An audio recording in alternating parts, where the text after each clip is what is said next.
Bonjour et bienvenue dans cette nouvelle émission du Money Time. On se retrouve aujourd'hui pour parler sport de combat et particulièrement de l'UFC 295 qui approche. Mais pour parler de ça, je vais vous présenter du coup les trois chroniqueurs qui sont avec nous, en commençant par Elliot. Salut Elliot. Salut à tous. Salut Jordan. Salut Joris. Et salut Corentin. Salut Joris, salut tout le monde. Et donc comme je vous l'ai dit, aujourd'hui on va parler de l'UFC 295 avec le main event, le gros main event qui remplace Miocic face à John Jones, qui sera du coup Prochaska contre Pereira, avec aussi sur la main card Fravlova contre Saint-Denis, le retour de notre français BSD, et Aspinal contre Pavlovich pour la ceinture intérimaire en poids lourd. On va commencer par notre français, par Benoît Saint-Denis qui va avoir un gros challenge samedi soir. Et qui ouvre la soirée, la carte principale. Qui ouvre la soirée et qui peut enfin entrer dans le top 15 de cette catégorie des moins de 75 kilos. Déjà, c'est une première pour lui d'être sur la main card d'un UFC numéroté, pardon. Franchement, ça va être... là, l'UFC maintenant le connaît, tous les combattants savent qui il est et connaissent surtout ses qualités de guerrier. Et lui, son objectif, c'est quoi? C'est le top 15. Là, il est à l'entrée, il est à la porte d'entrée, il n'a plus qu'à l'ouvrir en ouvrant son adversaire. Et t'as dit que c'est son premier UFC numéroté, mais c'est aussi c'est très flatteur de le voir au Madison Square Garden, qui est l'un des lieux les plus emblématiques finalement des sports de combat. Si ce n'est le plus emblématique. Des sports de combat et peut-être même des sports en général, c'est la plus grande salle du monde.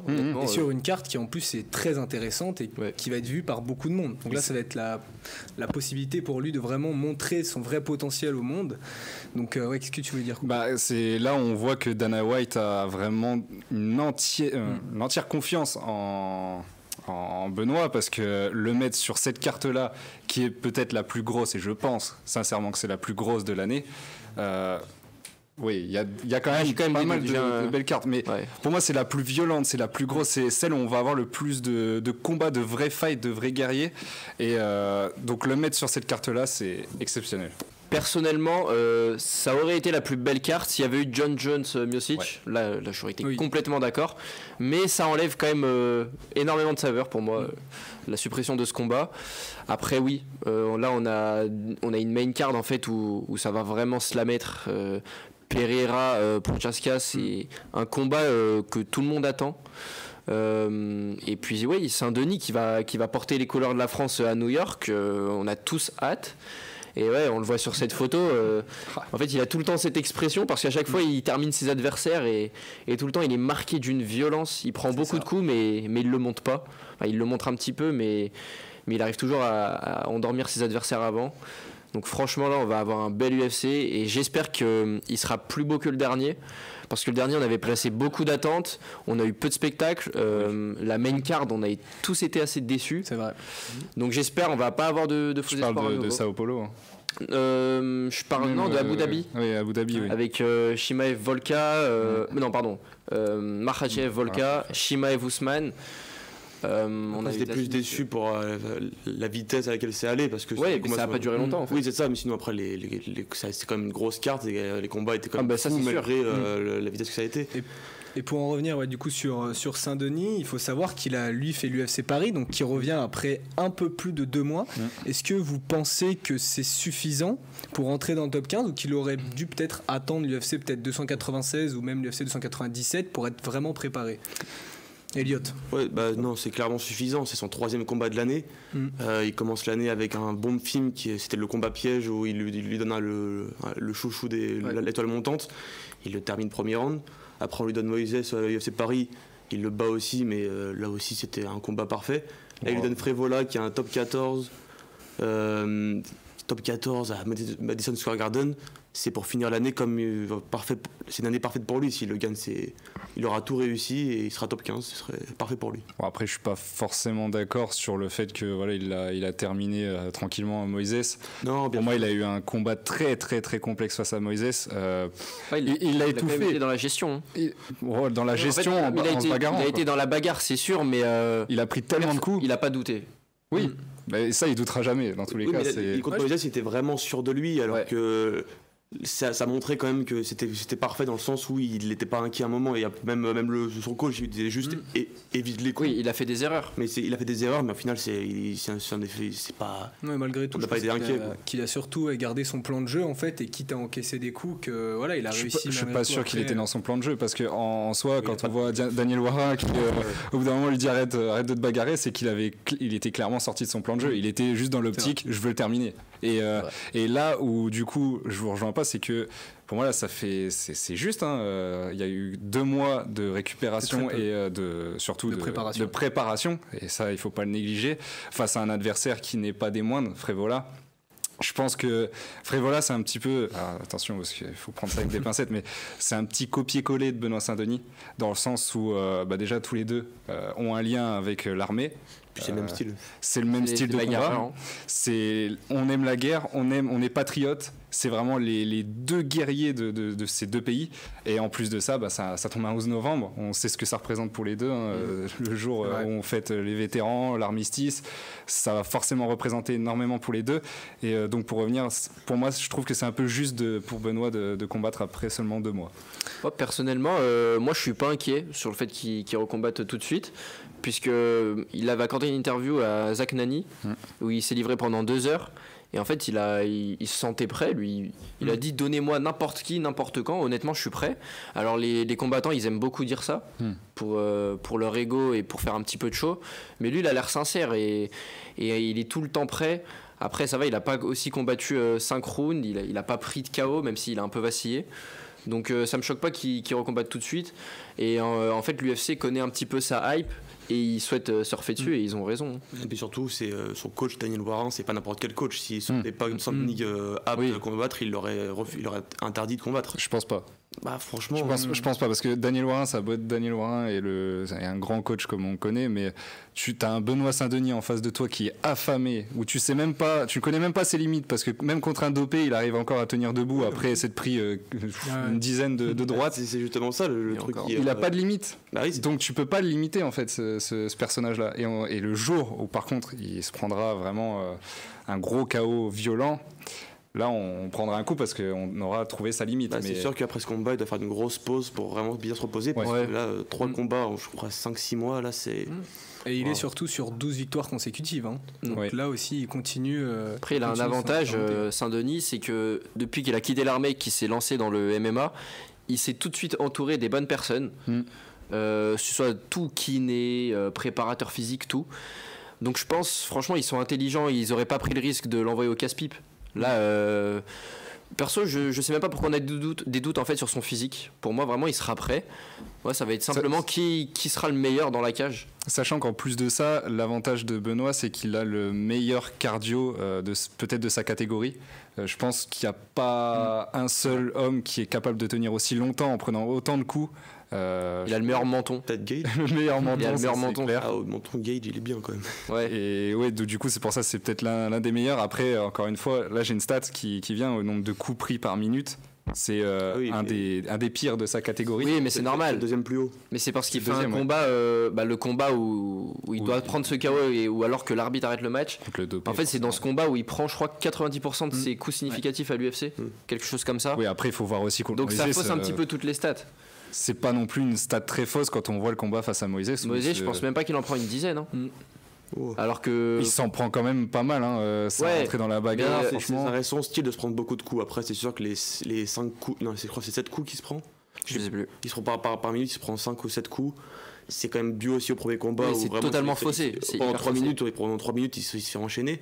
Mais après, oui, c'est son style, mais c'est quand même beaucoup plus calme que lors du premier combat. On pensait que ça allait être... Et il a mûri, hein. Ouais, non, mais ça... Puis il prend l'expérience à chaque combat, en fait. C'est un peu... Il commence à avoir vraiment le haut niveau et ça va venir. Et donc Benoît Saint-Denis qui affrontera du coup Frévola samedi soir du coup à 2h normalement sur l'ouverture de la main card, heure française. Ouais. On va passer maintenant du coup au deuxième gros combat de cet événement, Aspinall contre Pavlovich pour la ceinture intérimaire des poids lourds. On rappelle donc que Miocic contre John Jones a été annulé suite à une blessure de John Jones, et le vainqueur de ce combat pourrait être un potentiel adversaire pour Cyril Gane. Mais on va revenir d'abord sur les deux profils profil de ces combattants. Qu'est-ce que vous en pensez? Est-ce que vous pensez que l'un est favori par rapport à l'autre ou que les deux se valent, Corentin? Alors franchement, dans tous les cas, les 3 combats, je suis incapable de donner un vainqueur. Je suis incapable de sortir le moindre vainqueur. Même BSD contre Frévola, pourtant j'adore BSD, vraiment, c'est mon chouchou vraiment de l'UFC. Je suis incapable de dire qu'il va exploser Frévola. Très loin de là même. Et pour ce combat-là, Pavlovich contre Aspinall, c'est un combat de vrais poids lourds, mais en même temps, ils ont tous les deux une technicité qui est assez atypique et hors norme, dans le sens où ils peuvent rester debout comme ils peuvent aller tous les deux au sol. Et c'est ça l'avantage, parce qu'on sait que la catégorie poids lourd, c'est pas souvent le cas. 80% des combats, c'est triste à mourir. Et dès qu'il y en a un qui se retrouve au sol face à quelqu'un qui est bon au sol, c'est terminé. On l'a vu, Derrick Lewis, c'était catastrophique. Mais non, je suis incapable de sortir un vainqueur entre les deux, et ça va cogner très très très fort. Jordan? Totalement pareil. Pour moi, c'est le combat le plus indécis de cette soirée. Ouais. J'avais même vu des sites de paris qui les met vraiment à la même cote, 1,85 les deux pour la victoire. Donc franchement, tout le monde est dans le flou. Après, il faut savoir que c'est 2 combattants aussi qui n'ont jamais été, qui ne sont jamais allés à la décision à l'UFC. Donc franchement, je suis bien curieux de voir ça. J'aurais aucun pronostic à faire, franchement. J'ai juste hâte de voir. Comme Coco a déjà tout dit, c'est 2 styles atypiques. On a même un Pavlovich qui est très bon au sol. Alors qu'il a un gabarit. Il a un gabarit. C'est le cliché russe, vraiment. Ouais, c'est le poids lourd par excellence. Ouais, par excellence. Donc, je serais bien curieux de débriefer ce combat. Et surtout de le voir. Est-ce que Pavlovich, du coup, pour revenir sur ce combattant qu'on appelle même la machine à KO, qui a jamais passé qui est jamais allé au second round, ça peut pas jouer peut-être sur son cardio, le fait qu'il ait jamais fait de combat plus long. Elliot, est-ce que tu penses que ça peut jouer, ou ça va toujours être égal? On n'en sait pas, on n'en sait rien en fait. Le problème c'est ça, avec ce genre de combattant, on sait pas si à passer le premier round il sera encore à fond ou pas. Après j'ai vu des vidéos de lui quand il s'entraîne à la salle, il fait des trucs, c'est même limite un être humain se blesse ou se tue. C'est un combattant. Moi j'aurais plus un penchant pour Pavlovich dans ce combat, dans le sens où justement dans la foulée à laquelle il met des KO à tout le monde au premier round, je mettrais plus lui. Après le problème c'est qu'Aspinall il est tellement aussi c'est tellement du haut niveau que ça peut aussi surprendre tout le monde. Et en plus, il a jamais connu la défaite. Ouais, c'est ça. Enfin, la vraie défaite. Oui. Non, mais du coup, pour moi, ce serait plus un Pavlovich quand même dans ce combat. Mais après, Pavlovich, je le vois pas non plus mettre KO Aspinall premier round. En tout cas, ce serait vraiment surprenant de voir Aspinall tomber premier round. Après l'avantage de Pavlovich, c'est qu'il a peut-être une plus grosse puissance qu'Aspinall. Aspinall, c'est pas forcément le gros point fort. Complet. Il est plus complet. Oui. Il est plus complet, ça c'est clair et net, parce qu'il a fait du jiu-jitsu brésilien pendant toute sa jeunesse. C'est un spécialiste de ça. Après, là, on pourrait contrer en disant que Pavlovich était un lutteur avant. Donc, dans tous les cas, je pense que ça va même aller au sol pendant assez longtemps. Au sol, je laisse quand même l'avantage à Aspinall. Ouais, moi aussi, franchement, si ça va au sol, ouais. Par contre, debout, il y aura quand même un avantage Pavlovich. Mais c'est là où c'est imprévisible en fait. Mais je pense que c'est un combat qui va. Il y aura des coups, il y aura du striking, mais je pense que ça va quand même jouer au sol. Parce que je les vois pas les deux rester debout. Et surtout, il faut mettre KO Pavlovich, et pareil pour Aspinall. Et à Aspinall, il faut éviter d'être KO. Donc s'il veut somber moins, lui, il sait que ça va être au sol, je sais pas, mais peut-être beaucoup de grappling, collé à la cage, comme ça. Mais ça va se plaquer contre la cage. C'est ça. Mais les voir des deux aller au sol, si c'est pour qu'ils se mettent KO, qu'ils se crèvent les deux au bout de 1 ou 2 rounds, bon. Ouais, la question du cardio, c'est une bonne question parce que on les a jamais vus. Et après, on sait qu'ils ne préparent pas des combats pour durer un round, ils se préparent pour 5. Le problème, c'est qu'en fait, on ne sait jamais le déroulé d'un combat. Peut-être ça s'épuise très vite en boxe, en MMA. Franchement, la question du cardio, on va voir comment ils vont gérer ça. Ça va être intéressant en 5 rounds. Et je veux juste revenir sur un truc du coup, mais quel dommage pour Cyril. Qu'est-ce qu'il nous a fait n'importe quoi là pour le coup. De pas avoir call-out. De pas avoir accepté le combat d'Aspinall, parce qu'Aspinall est venu à l'UFC Paris devant lui en lui disant je veux te combattre. Il a refusé en disant je veux la ceinture. Non, attends, il a refusé en disant oui, Aspinall est derrière moi. Alors il était 4e au classement. Tu refuses pas un combat sachant que 2 mois plus tard, Aspinall se bat maintenant pour le titre. Bon, c'est pour le titre intérimaire, mais quelle erreur de la part de Cyril. Puis maintenant, si c'est pour avoir un combat contre un mec qui est top 9, top 8 maintenant... C'est le gros débat aussi qu'on va avoir sur cette partie. Donc soit Aspinal contre Pavlovich, donc c'est un match à suivre pour un potentiel concurrent à Cyril, ou sinon du coup Gelton Almeida qui lui s'est battu week-end dernier à l'UFC Fight Night Sao Paulo. Pour avoir plus de détails, je vous invite à aller voir sur le site internet un article qui a été rédigé dans la nuit du samedi au dimanche où vous aurez toutes les informations précises. Mais on va vraiment du coup revenir sur le call-out surtout d'Almeida sur Cyril Gane qui lui veut aller chercher. Almeida qui oui est du coup un profil aussi fort au sol comme Spivak, mais Spivak qui est beaucoup moins qui n'est pas ceinture noire de jiu-jitsu brésilien tout simplement. Donc est-ce que pour vous, malgré le fait qu'il soit derrière au classement UFC, Almeida peut être un danger pour Cyril Gane aussi? Bon, Cyril, je pense qu'il faut arrêter de le sous-coter. Il faut arrêter de dire parce qu'on est bon au sol, on va le gagner. Ça reste un champion de Muay Thai, un champion intérimaire à l'UFC. C'est quand même bien. Oui, mais il a un des meilleurs striking de sa catégorie. Donc si il venait à avoir ce combat, moi à la place de Cyril, franchement je l'accepte pas. Lui ce qu'il veut c'est la ceinture. Je vois pas pourquoi il va affronter Almeida. Parce qu'il a pas le choix.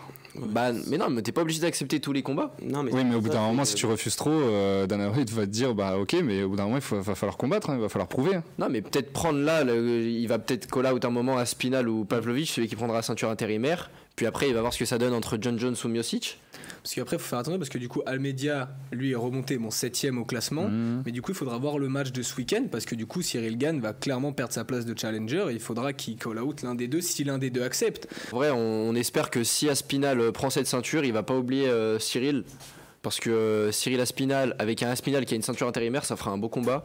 Même si là, l'objectif de l'UFC, ça va être de faire affronter Aspinal contre John Jones. Bah oui, tout de suite. Ce que j'allais dire. Après, c'est ça, c'est si John Jones veut rester aussi, parce qu'il est un peu sceptique sur la retraite ou pas. Mais il a encore un combat à faire. Ouais, mais il en a un. Dans tous les cas, il fera le combat contre Miocic. Après, ça sera dans très longtemps. Et Ngannou d'ailleurs qui a tweeté que dans l'attente de John Jones, il était prêt à vouloir jouer contre Miocic mais après, il disait qu'il voulait aussi charger John Jones. Non, mais il n'a pas oublié. Du coup, juste pour revenir sur Gane, moi je pense que Gane, en fait, il devrait prendre Almeida dans le sens où en fait tous ceux qui sont devant Almeida ou derrière, en fait, Gane les a déjà battus, s'il n'a pas d'utilité à les affronter.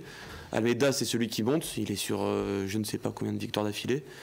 Là il nous a prouvé 15e victoire. 15e victoire d'affilée. Il a prouvé ce week-end qu'au sol c'était un monstre, même si Lewis s'il n'a pas défendu, il a contrôlé 21 minutes.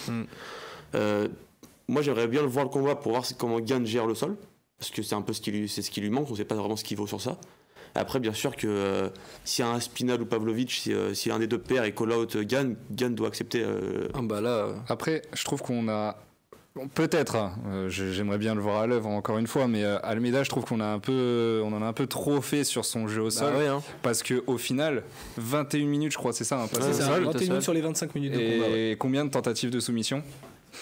Je crois qu'il y en a eu au premier round et terminé. C'est ce que je dis, il a rien fait avec ça. Je trouve qu'on le surcote peut-être un petit peu comme on avait fait avec Aburagimov quand il avait rejoint Magomedov quand il avait rejoint l'UFC. Il y a des profils on les voit un peu comme des tueurs vraiment.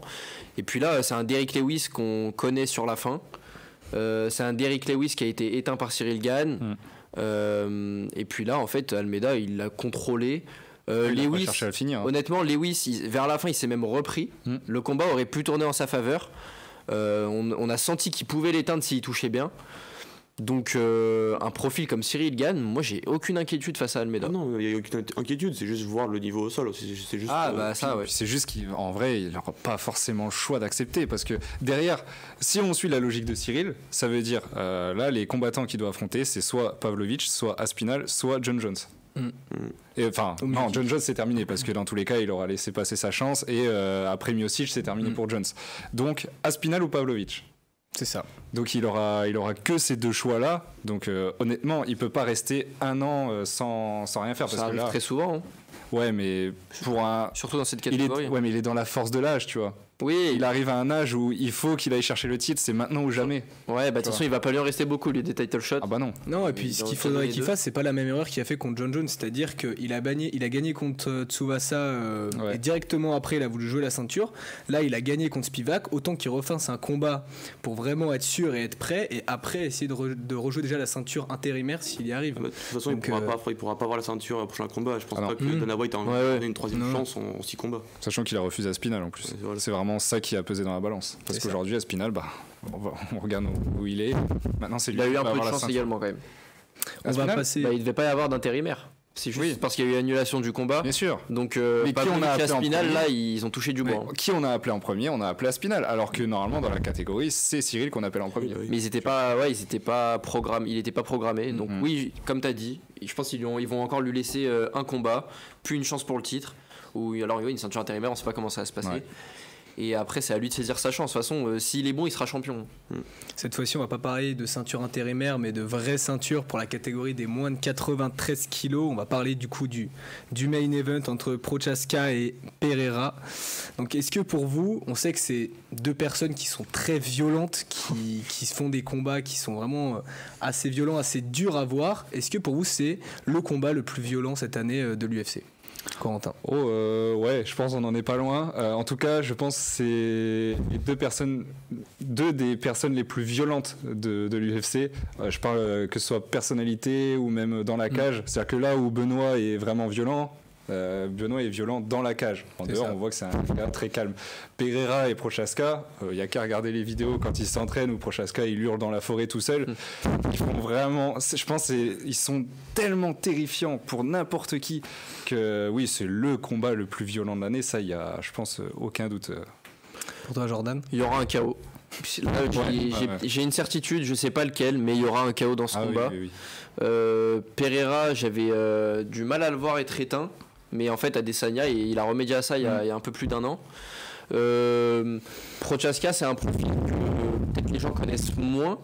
Parce que Pereira, on va dire, a eu plus de hype, surtout avec sa rivalité contre Adesanya. Et Prochaska a que 3 combats à l'UFC. Et voilà, il a que 3 combats. Moi, je verrais quand même aller un Pereira gagnant. Peut-être un peu le cœur qui parle aussi. Ça reste un multiple champion, UFC, Glory. Il commence peut-être à se faire vieux, mais il reste, je trouve, peut-être encore à son prime. Alors là, s'il perd, par contre, là, ça va être compliqué. Ça fera 2 défaites d'affilée pour une ceinture. Enfin, surtout que la dernière, en plus, c'était une défense contre Israël Adesanya. Donc là, honnêtement, une défaite, ça lui ferait énormément de mal. Il a vraiment pas le choix de gagner. Après, l'avantage là pour Pereira maintenant, c'est qu'il est dans sa catégorie. Ouais, là, il est lourd. Là, il est chez les lourds légers. Et on l'a vu, c'est quelqu'un qui peut monter jusqu'à 100 kilos. Ouais. Il faut rappeler qu'il était avant dans une catégorie, c'était les moins de 95. Ouais. Donc, vous voyez l'écart de poids. Là, il peut bien manger, il peut bien se préparer. Et ça, c'est un gros avantage pour ce combattant-là parce que quand il faisait son cutting, ça le bloquait un peu quand il arrivait dans la cage, quoi. Il était un peu limité. Là, l'avantage, c'est qu'il est chez les lourds légers, et qu'il sort d'une victoire à la décision, par contre, face à Blachowicz, qui n'est pas non plus un combattant anodin. Donc c'est déjà bien d'avoir confirmé dans cette catégorie avant d'aller chercher le titre. Un avis, Elliot, toi, sur le combat? Moi, pareil que Jordan, je pense que Pereira va sortir gagnant. J'ai du mal à le voir perdre parce que même si Prochaska est extrêmement bon, Prochaska a un bon niveau au sol, mais je le vois pas aller au sol dans ce combat parce que même s'il avait soumis Teixeira à l'époque, je pense que il va vouloir se battre debout face à Pereira. Et Pereira, sur les défenses de Prochaska, il a un problème, il est un peu comme Saint-Denis, des fois il met pas son bras pour se défendre et tu te prends un crochet de Pereira. Pereira, je crois que c'est Adesanya, il disait que vraiment son poing c'est de la pierre. Ah non, mais c'est impressionnant le KO qu'il met à Strickland. Alors que Strickland a quand même plutôt un bon menton, ça fait peur. Genre, contre Prochaska, s'il se prend un crochet parfait, c'est dodo. Ouais, Prochaska peut faire la même. Ah ouais, dire, avantage à Prochaska, c'est que lui, sa catégorie, il la connaît. Ouais. Mais avantage à Pereira, c'est que lui, il a l'expérience. Et Pereira va vouloir aussi récupérer la ceinture de son pote, etc. Il a dit que même s'il n'a pas ce truc de vengeance, il a envie quand même de l'a ramené dans la salle de Teixeira et de Pereira. Après, l'expérience pour Pereira, je suis pas forcément d'accord. C'est-à-dire qu'il n'y a pas non plus un écart là, énorme. je parle même pas que de MMA. Hein. Oui, en tout. En UFC, c'est 10 combats. Voilà. Prochaska, avant l'UFC, il a mis du temps à venir en UFC. Avant, il était dans une autre division, une petite division, mais il a été champion en tout. Éteint dans sa division. Il a fait 3 ligues et il a fait. Non. Mais là, avant Pereira, lui, c'était vraiment au Glory, la meilleure. En fait, avant le MMA, l'autre sport, on va dire, qui régnait hors boxe anglaise, c'était le kickboxing. Et il était au Glory. Et en fait, c'était lui le meilleur du Glory, déjà que ce soit dans sa catégorie ou même tout combattant. Je crois qu'il est même introduit au Hall of Fame. Oui, ça y est. Ils sont 4. Ils sont même pas 5 là-bas. Donc, c'est vraiment une légende des sports de combat. Et vraiment, pour moi, il a ce petit plus avec l'expérience. Puis si je dois donner un prono, du coup, je vais aller contre vous. Ouais. Allez, je vais aller contre vous. Mais en soi, ça me choquerait pas que Prochaska gagne, hein, mais comme ça me choque pas que Pereira gagne. En fait, comme j'ai dit, c'est imprévisible, donc je vais tenter quand même un prono. Je vois Prochaska parce que il me fait tellement peur. Ouais. Pour moi, il me fait encore plus peur que Pereira. Tu sais, enfermer 3 jours dans le noir là. Ouais, je pense que la coupe de cheveux, elle aide beaucoup. Ouais, mais même tout. Enfin, déjà le personnage fait peur et quand on le voit dans la cage, quand il met des coups de coude retournés en enchaînant, enfin c'est hallucinant ce qu'il fait. Après, forcément, Pereira aussi. Pour toi, il y aura un KO. Ah oui, non, je te rejoins complètement. Tous les trois, on est sur un KO, c'est sûr. Je te rejoins complètement. Bon. Jamais ce combat va au bout des 5. Ça va à la décision, on passera. Si ça va à la décision, pour des rigolos. Ils vont être hospitalisés. Mais si ça va à la décision, c'est tout simplement parce que les deux se sont limités. En fait, il n'y aura pas le choix. En fait, ils vont se la donner. Il y a pas le choix. Si ça va à la décision, j'ose pas voir l'état de leur visage.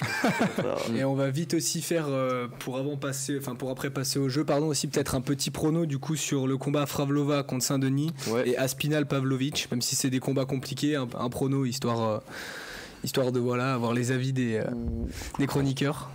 Compliqué pour Benoît. Forcément, je vais soutenir mon poulain, mon chouchou. Forcément, j'ai envie que Benoît gagne et je pense que Benoît va gagner quand même. Sur KO ou sur décision ? Allez, à la décision. Décision ? Saint-Denis, KO, deuxième round. Wow. Ouais. Ok. Précis. J'allais dire pareil, comme il l'a dit, personne peut il a dit aucun de la catégorie peut tenir 3 rounds avec lui. Celui qui l'éteindra n'est pas encore né. Moi quand j'écoute personne peut tenir 3 rounds, c'est que lui ou l'autre va être KO, donc pour moi ça sera pas la décision vu le rythme qu'il met, et KO deuxième round pour moi. Ça va être dur de tenir, ouais. Et pour Aspinal du coup contre Pavlovic, Corentin Sergei Pavlovic, mais vraiment là comme on l'a dit, c'est imprévisible ce combat. Je dis Pavlovic par soumission, allez, parce que les deux vont s'amener au sol, et Pavlovic par soumission. Alors ça va être chaud parce que en face très chaud, mais ok. Je suis brésilien, donc ça va être chaud. Moi je vais dire Aspinal par décision, parce que en fait je pense qu'il va le jouer au sol. Et il va essayer de marquer ses points comme ça et il va pas le laisser respirer. Ok. Et pour toi, Elliot ? Et moi j'allais dire Pavlovic par KO. Et après, mais je pense que plus je le vois pas mettre KO au premier round. S'il le fait, c'est ok. Mais je pense peut-être un 3e, 4e round, un KO pour Pavlovic. Si joue 5 rounds, je sais pas. Je pense que. On va passer maintenant du coup au jeu. On a parlé du coup de Benoît Saint-Denis en français et de Cyril Gane. Et donc je vais vous demander de me citer les 15 meilleurs combattants français de l'UFC. Actuel. Oh. Ok. En mort subite du coup. En mort subite. Corentin, si tu veux commencer. Allez, on va aller dans l'ordre. Cyril Gane. Cyril Gane, c'est bon. BSD. Hein. BSD, c'est bon. Taylor Lapillus, c'est bon, pardon. Nassourdine Imavov. Nassourdine. Est-ce qu'il y a les françaises aussi ou... Il y a les féminines aussi. Ok. Nassourdine Imanov, c'est bon. Bon, je la garde. Attends, t'as dit qui, pardon ? Nassour. Ouais. Je sais pas s'ils l'ont déjà mis. Moi, je vais quand même dire Gomis. Gomis, c'est bon. Et 6e, William Gomis. je vais dire Ziam. Ziam, bon, 5e. Bon, allez. Du coup, je vais te la voler. Manon Fiorot. Manon Fiorot, c'est bon. Il y en a un, j'ai pas mal de doutes. Je pense pas qu'il l'ait déjà mis. Il en reste 8. Waouh. Voilà. En fait, c'est les 15 Français de l'UFC. C'est ça. 15 meilleurs combattants français de l'UFC. Ouais, bah c'est clairement les 15. Je pense Morgan. Ah oui. Morgan. Il doit être 14-15. Hein. Bon. Ouais, il est 14. Ouais. Je voulais dire celui, le pote Adesanya, mais j'ai plus son nom. Regarde, on te laisse encore 5 secondes. Allez, 5, voilà, j'ai 4, 3, 2, 1. Et malheureusement, voilà, fini pour toi le jeu.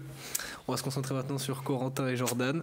En fait, là, je commence. En fait, plus ça avance, plus je doute. Celui contre Gomis, c'était un franco-algérien. C'était pas Guémouri, Yanis Guémouri, un truc dans le genre. Je sais plus si c'est le nom exact. Il est pas. Non. Oh, quel coup dur. En plus, celui d'aller. Je te laisse une deuxième chance. Non, bah non, il faut que. Vas-y, Jordan, confirme. Non, vas-y, prends une deuxième chance.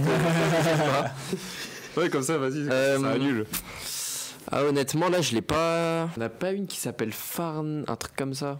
Farn. Zara Fern. Fern, ouais. Ah là. Ouais. Bien, très beau. Ouais, parce qu'elle avait ouvert l'UFC Paris, elle avait perdu malheureusement. Ouais, bah Jordan, du coup, vainqueur du jeu. Bravo.